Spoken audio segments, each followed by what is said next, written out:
Donc à présent, pour créer un diagramme de type densité de probabilité, on va sélectionner les bornes supérieures de chacune de nos classes et les fréquences avec la touche contrôle.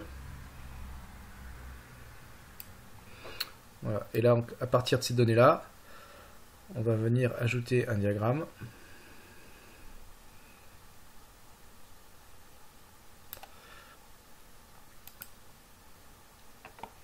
Donc de type histogramme. Et donc il va falloir qu'on modifie les plages de données, parce que comme j'ai sélectionné deux colonnes, il a cru que je voulais représenter deux choses différentes. Donc il m'a mis une série de données bornes supérieures. Donc moi j'en veux pas de ça. Je supprime celle-ci, je garde que les fréquences. Et par contre pour ces fréquences, dans les valeurs, je veux que définir des catégories. Lui il m'a mis par défaut des chiffres 1, 2, 3, 4, 5. Moi les catégories, je vais prendre justement les bornes supérieures des classes. Donc je vais les sélectionner ces bornes que j'avais définies précédemment.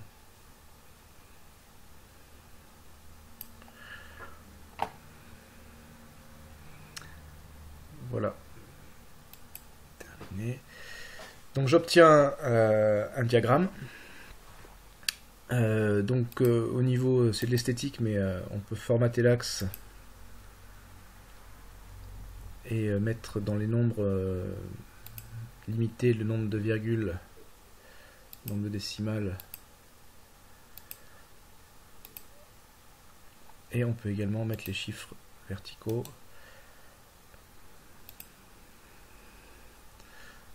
Donc dans les étiquettes,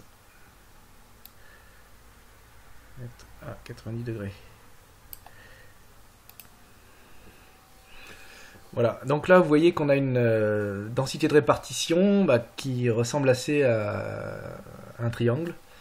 Sachant que c'est pas parfait puisque nos valeurs sont générées de façon aléatoire et que la fonction aléatoire n'est pas parfaite et qu'on a un nombre limité de valeurs. L'avantage par contre qu'on va avoir, c'est que comme je vous avais montré précédemment, on peut relancer à chaque fois une simulation. Donc si je retourne dans la masse des écrous par exemple, je reduplique voilà, je reduplique et à chaque fois en fait il refait le calcul de toutes les valeurs aléatoires. Donc en fait on voit qu'on a des choses différentes à chaque fois, mais que quand même on se rapproche d'une fonction, d'une probabilité qui répond à une loi de probabilité triangulaire. Voilà, donc ce qui paraît logique par rapport à ce qu'on avait vu déjà sur les tirs de dés. Lorsqu'on a notre valeur résultante, c'est la somme de deux variables aléatoires qui, elles, ont une loi de probabilité uniforme, donc rectangulaire. Et quand on fait la somme de deux lois de probabilité uniforme, on obtient une loi triangulaire.